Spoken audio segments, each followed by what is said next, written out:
Okay, we're going to be practicing evaluating expressions with multiple variables in them. If you have not yet watched the order of operations video, go back and do that one first, because we are going to have to use order of operations in these. First, we're going to have to plug stuff in. Okay, very straightforward question here, but can get complicated because there's a lot of variables in it, a lot of things you're going to be plugging in. They love these questions on the OGT test, so follow along. Let's do a couple together. First one, I've got C plus B and C minus A. Notice we're using parentheses to actually indicate what operation here. If you're thinking multiplication, you're correct. Okay, so that is going to come into play when I have to think about, again, my order of operations. But right now, let's go ahead and plug stuff in.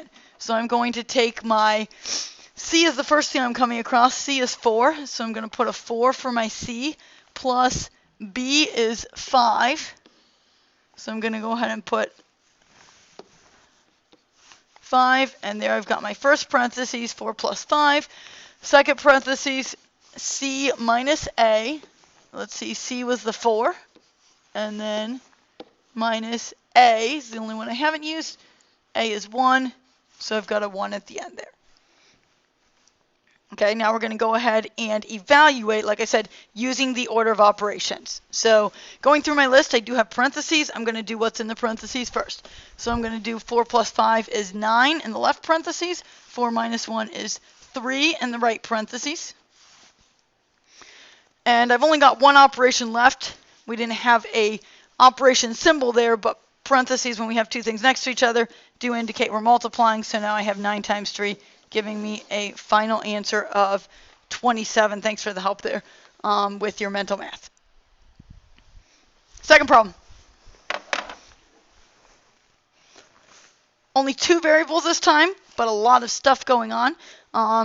It's okay, you can be plugging them in more than once.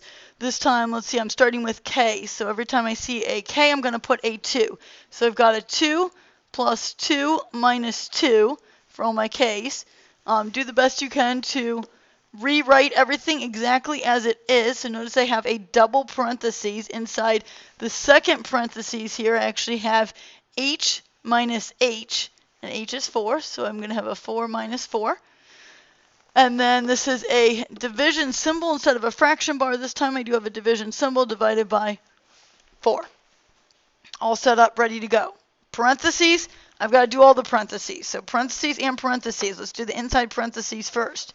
Inside parentheses giving me 4 minus 4, a good old 0 there.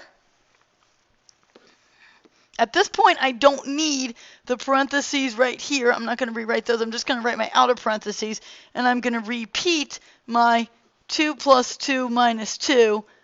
And again, this parentheses is indicating really just a multiplication there. 2 times negative 2 times 0. Rewrite divided by 4. Okay, now I'm going inside my second set of parentheses, my outer parentheses, if you're looking at the beginning of the problem.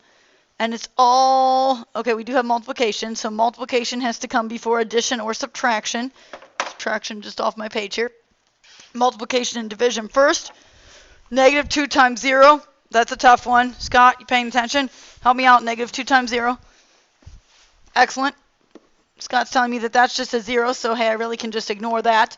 Gone. And I really just have a 2 plus 2 in that parentheses. I have 4 divided by 4, giving me an answer of 1 for my final answer there.